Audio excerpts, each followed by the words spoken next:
The thing is, if we keep believing we can't because of our ADHD, then we're never going to reach our goals. We're never going to be able to have the business we want, have the life we want. Hi, I'm Jen Barnes, and you're about to experience how to ditch the old ways of doing things, embrace your neurodivergence, learn tips and tricks to function optimally, and love yourself, neurodivergence and all. Welcome to the Self-Loved Woman podcast. Hey, it's Jen. I'm coming to you from Devil's Lake. I'm in Gaga's Lakeside Lounge. And as I've been up here at the lake, I've been thinking about something a lot that I wanted to share. It's something that I see getting in the way of people with ADHD making progress. And when I say making progress, I mean being able to work with their ADHD to actually do what they want to do, right? I hear a lot of people feel stuck, like it's so hard to get themselves to do what they want to do in their business or even in their home life. And while I believe that the way our ADHD brains are and the way society is aren't necessarily a perfect fit, I also believe there's a way we can design our life in order for us to still enjoy what this life has to offer, as well as be productive in ways that we need to so that we can enjoy things. So, if you've been struggling to get yourself to do stuff, if you feel like you just can't because of your ADHD, this episode is for you. So, let's unpack it. The thing that I notice is that a lot of people with ADHD are have this mindset of I can't do it or I'm stuck and I just, it's my ADHD. There's nothing I can do about it. And don't get me wrong, I get it. Like for sure, it's valid that we do have limitations because of our ADHD brain. And actually, I would say it's not even our ADHD brain that's limited. It's more that the way our brain functions is not a fit for the way society is. Said differently, society is not built for the neurodivergent brain. It's just not. And that's no one's fault. I mean, it's like we can be mad about it. And I think, it's okay to spend some time being angry about it, grieving that the way our brains are is not a fit for the way the world is, right? Or the way the world is not a fit for our brains. I like that better. And that's really valid. And we may need to take some time to work through those feelings until we can do this step that we're going to talk about today. But ultimately, the thing is if we keep believing we can't because of our ADHD, then we're never going to reach our goals. We're never going to be able to have the business we want, have the life we want. And to me, it's like, okay, yeah, fine. My ADHD does sometimes make it harder to function in this neurotypical world when I'm trying to force my beautiful ADHD star peg into the round hole of the world. And yet, if we can find our own ways to do things and minimize how much that is that we're trying to do things the neurotypical way, then those times when we have to, we might be more available to. But there's one thing keeping us stuck more than anything, and it's our parts of us inside that believe we can't. And there's all kinds of different pieces of this. These, what I would call limiting beliefs, look different in all of us, right? Remember, a limiting belief or a belief is like a thought or an experience that we have decided is fact. It's having a perception that we've decided is fact. And I get why we might believe it's fact that our ADHD limits us. Because like I said, I mean, this world wasn't really designed for us and our awesome neurofabulous brain or neurospicy brain, whichever one you prefer. And so there are times when we feel limited because the world is limited. But the fact of the matter is we can't change the entire world, at least not on our own. And certainly not in just a few days or months or even a couple years. we can start to do things that can help shift the world if that's a role we want to take on. But ultimately, the world that we're in is the one that we have. And so if we want certain things in our life, if we want our business to be a certain way, then we kind of have to radically accept, all right, this is what I got. This is the world I'm in. And so if I want those things, I need to find a way to get that given the world that's here. I'm not saying we have to agree with it, like, oh, yeah, it's fantastic that this world wasn't designed for our ADHD brains. No, it sucks. And the reality is it wasn't. And once we grieve that, once we, work through those feelings, our anger, our sadness, our whatever else we have, then we can focus our energy on now what do we do about it? But I find that until we do that, until we deal with those feelings, it can be really hard to take that next step. And so I want to unpack a little bit in this episode how we do that. Because a lot of us have these limiting beliefs that we don't notice, right? Because remember, limiting beliefs are things that we believe are true. Like our beliefs are things we believe are true. So they can be hard to spot as a limiting belief. They can be hard to spot as something that's holding us back because we think they're true, right? And so when we notice ourselves getting stuck, like this is what it can look like on the outside. If you notice that like you're trying all the tools and the strategies and like none of it seems to work, chances are there's something beneath that's getting in the way. And chances are it's some kind of limiting belief or a part of you that holds some kind of past stuff, maybe trauma, maybe just memories or experiences of not being able to do something. And it's really important then when we notice that we're holding ourselves and the parts of ourselves with compassion. Because the fact of the matter is, we come by this honestly. Living with ADHD, growing up with ADHD in a society that wasn't designed for us, but also for most of us, if you're over a certain age, like ADHD wasn't really a thing. It certainly wasn't a thing that was diagnosed in women when I was growing up. And it really wasn't even talked about in boys until I was probably, geez, I think I was out of college in graduate school when I first started to hear this talk about ADHD, right? Which would have been in the like mid aughts, like 2005-ish, that I was starting to hear more about it. But usually the discussion was about squirrely boys, right? So a lot of us women weren't included in that. We just thought were messed up or we figured out how to mask. And so we figured out how to get ourselves to function in the society in many different ways. One of them is through anxiety. Like, oh, if I just, if I make myself focus on like, I just got to do this, I got to do this.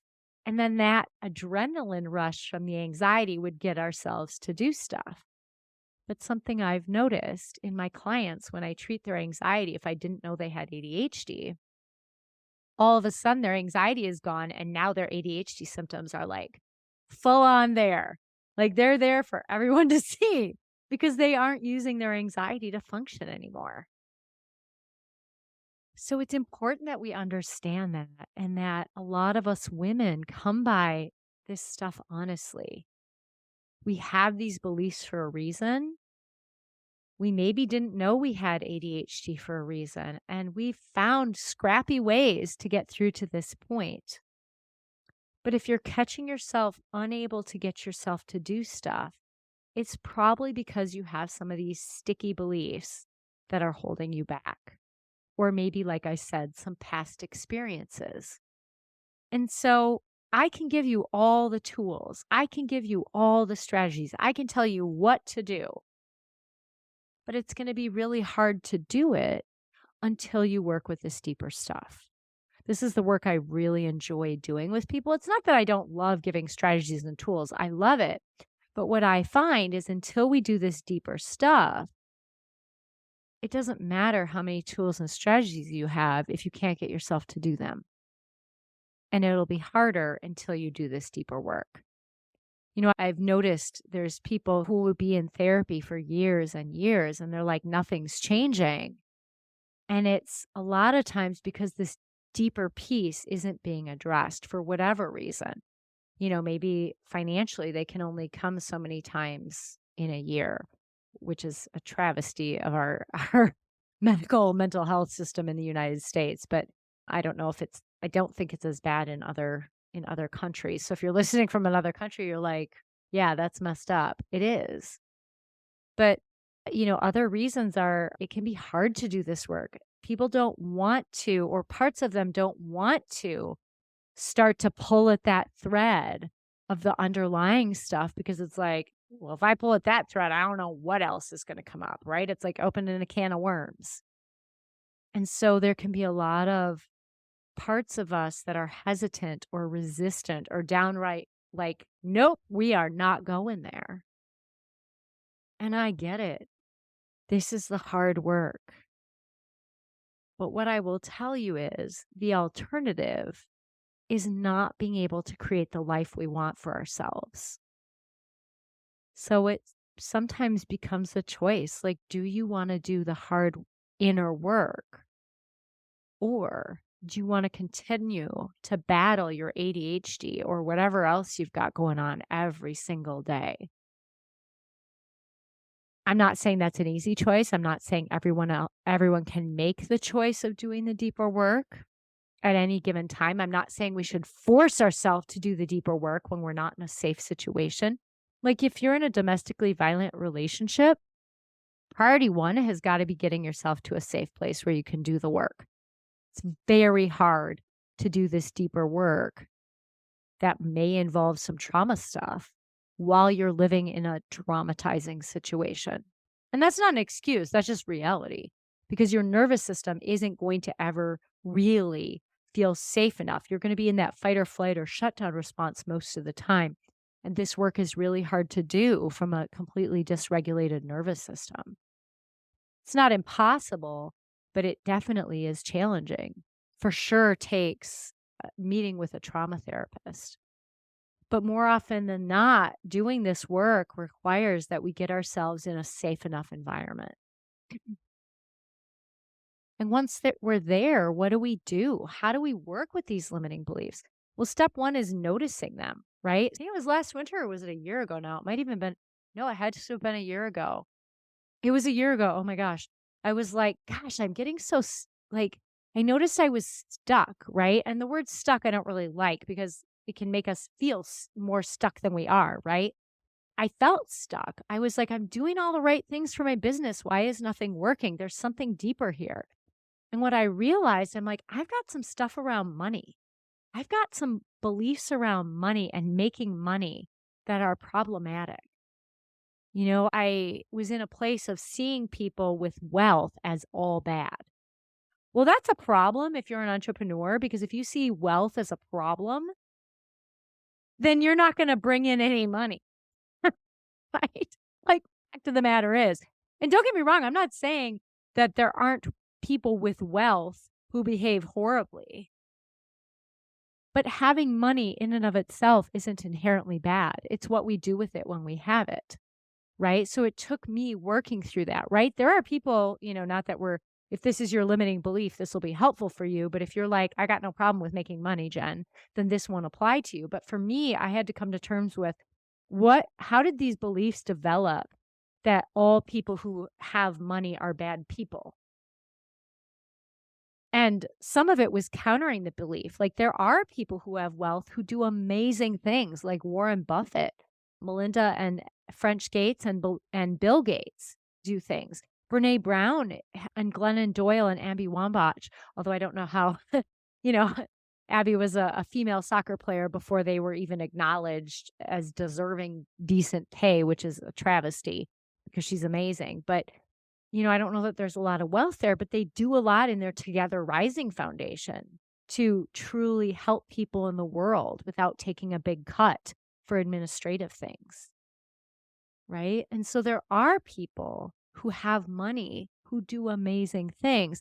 And so if this is one of your limiting beliefs, what we need to work out is How can we be okay with building wealth, recognizing that we're building conscious wealth, where when we have money, we will put it into our employees in our business. We'll be willing to pay for services that are from sustainable sources and where people are treated well.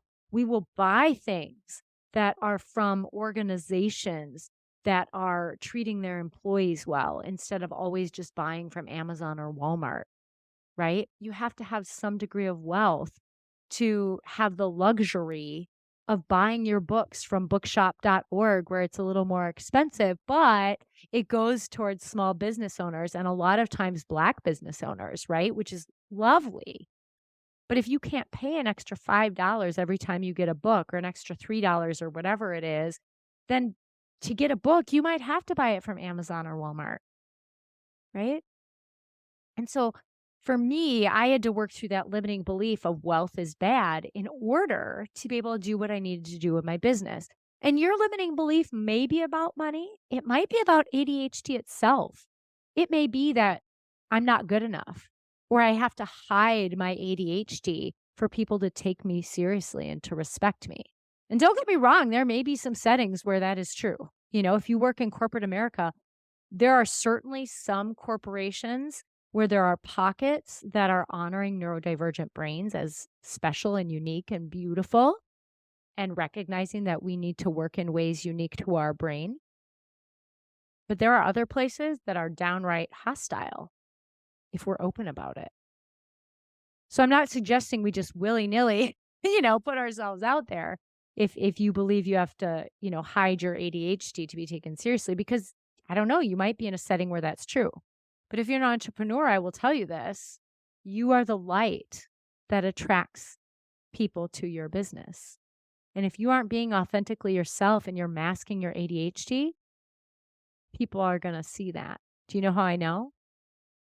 Before I was open in this business about my ADHD and embracing it,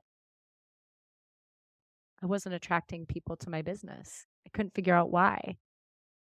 And it was because I was still masking. And when we mask, that's inauthentic to some degree. I'm not suggesting we don't, okay, I could go off the rails with my ADHD brain right now and talk about all the stuff. I'm up at the lake, and so I can hear the wind and I can see the lake and the wild geese, the Canadian geese or Canadian honkers, if you prefer, are migrating. So yeah, I mean, there's plenty of opportunity for me to let my ADHD run wild in this moment. But then that wouldn't be maybe it'd be a good podcast for you. I don't know. Maybe you like hearing about that because you have ADHD. You're like, yeah, take us off the rails, Jen. And I'm also aware that to some degree, I want this to be focused enough so that you get something out of it. So I'm not suggesting that we don't learn ways to focus and to present in ways that are useful for people, but also if we're only ever masking, if we don't let ourselves go off the rails once in a while and then notice it and come back, we're not going to find our people anyway, because we're not going to have anything to plug into. You've heard me share in this podcast before about I couldn't figure out why when I was in high school, I had the hardest time finding people I felt like I belonged with. And the reality looking back is because I was trying so hard to fit in that I was masking all of who I was. So there was nothing to plug into because I wasn't being authentically myself. Right? So part of working with ADHD is being able to show up authentically as much as possible in a way that your current setting invites. But if you're an entrepreneur, why can't that be more often than not? Right? I think there's another huge limiting belief that I notice with ADHD, and it's that I can't or I'm not good enough. I can't get myself to do that with ADHD. It's just how my brain is. I can't do stuff. And I got to tell you, that's just not true. You may have to do it differently. You may have to design your life in a way that honors your ADHD instead of trying to do things neurotypically all the time. But it doesn't mean that you can't. And when you tell yourself you can't, how does that feel inside of your body? It feels crappy to me.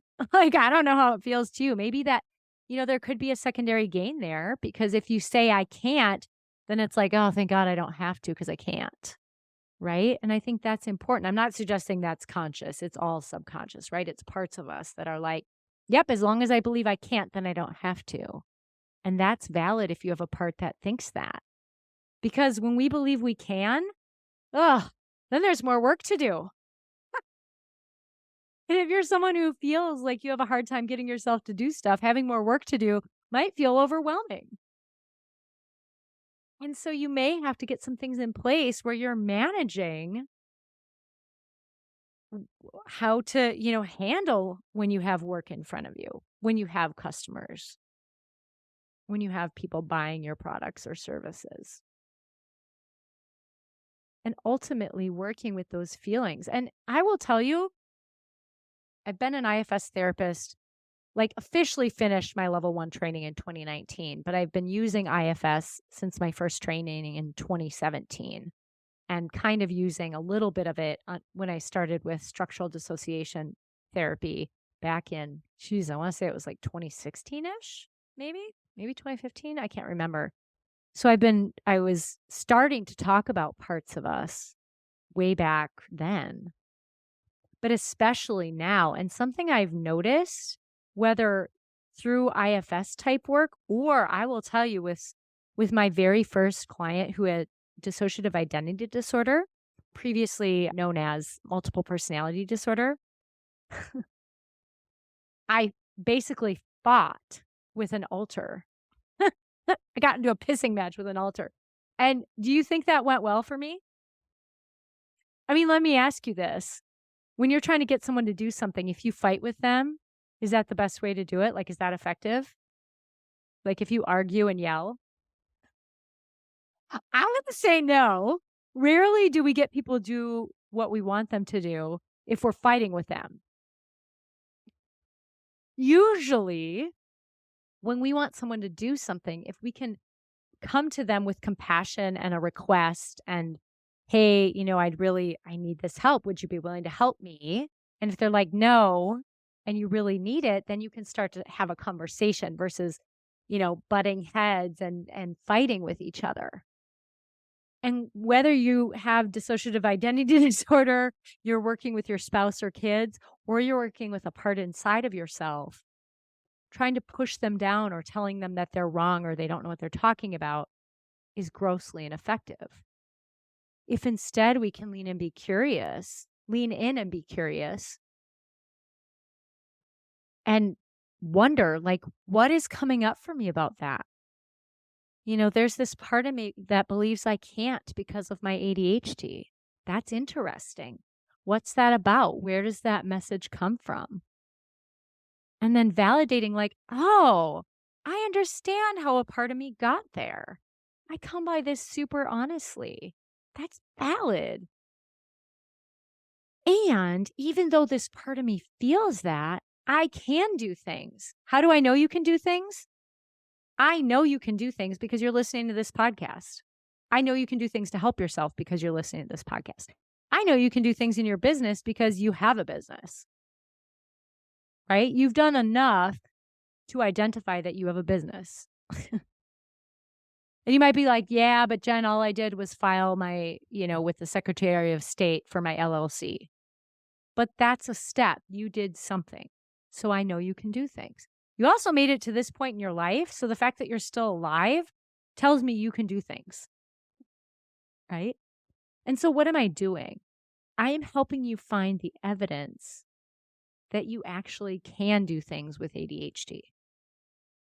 I'm not saying those things were easy. I'm not saying that doing them the way you did them was the most effective or productive way to do it, especially if you have ADHD. But my point is that you did it. And if you're like, nope, 100% of the time I can't, then continue to work on finding evidence when you could. And if you're thinking, yeah, I could, but it was such a struggle, then I would invite you to think about how can you change how you do things? How can you shift your life in a way to honor your ADHD? you may have to create your own unique ADHD life. I will tell you, I was able to mask and function really well. I was one hell of a masker, but I started to get really tired, especially in my 20s, and I got depressed. And then I started to deal with it a little better, but then I got married, and then it was really hard to mask. So then I got divorced because it was like too much. I didn't know why it was too much. I just knew it was too much. And then I was continuing to try and mask through grad school and as a school social worker, and I was exhausted. And I'm like, why am I so tired? And then I realized, oh my gosh, I've been fighting with my ADHD instead of creating a life that works with my ADHD. So I'm self-employed. I'm an entrepreneur. I have 2 businesses. I have a schedule that works for me. I work from 10 to 7 so that I can get up in the morning and I do my little gratitude journal, my brain dump writing. I make my lemon water and drink that and then I meditate and then I exercise and then I do a little bit of yoga, sometimes more than others. Lately it's been less. And then I get ready for the day, like shower, whatever. Usually I brush my teeth before I work out just cuz I don't know. But that works for me. So then I set my day up from a grounded place. And then I can get up at 7, 7:30 in the morning instead of having to get up at 5 or 6, which was like a struggle for me because I struggle to get to bed before 11. Sometimes I can hit 10, usually 10:30 at the earliest, right? So it's important that we figure out what works for us. That's my ADHD life. I live alone in a very small house, 820 square feet, but it's perfect for me because there's not a lot of room for clutter. So I buy less, which helps my impulsive spending because I got no place to put stuff,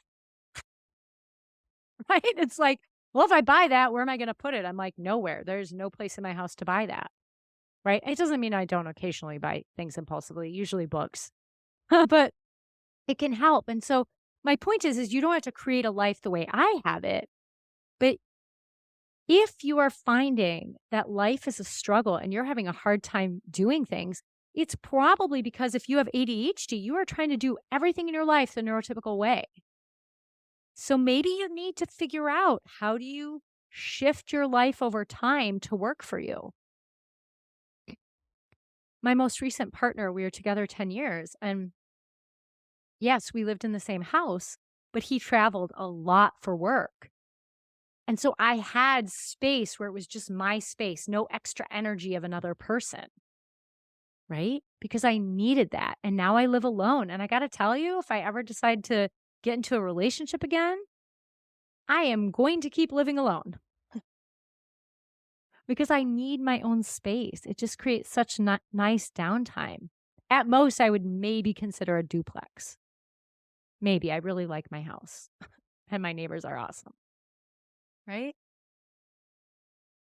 So, as you're thinking about this limiting belief of I can't because of my ADHD, it's important that you sit with it, lean in and get curious and figure out what is this about? Where does this come from? There's some old stories that you probably are holding on to. And you may need some deeper work with a therapist to unpack some of that and release it. But then starting to look at like, is this actually true that you can't do stuff? And when you think you can't do stuff, how does that feel? What's the evidence that you've done stuff? And if you're really tired from trying to get yourself to do stuff, maybe you're doing too many things in a way that doesn't actually work for you and you need to make some shifts. But bottom line, there's work to do here. I'm not saying you can't do it from a place of ease, but I'm saying that there is work involved if you want your life to be different. There's work involved though in your life being how it is right now. My life was exhausting before. I have work involved in my life now and having worked through a lot of those younger parts of me that struggled with ADHD and how I was perceived in the world, among other things. There was work involved in that, but now I live with so much greater ease. And so to me, it's worth it. Like, the question is how much longer do you wanna keep doing work by maintaining your life as it is? To me, it feels easier to just do the work of healing so that you can find greater ease in your unique ADHD life. All right. So I hope this was helpful. I would love if you would comment your ahas from this. Maybe share your limiting belief in the comment. I would love that. And if you're not following already, please follow or subscribe wherever you get your podcast and be sure to share. I look forward to seeing you next time. Take care.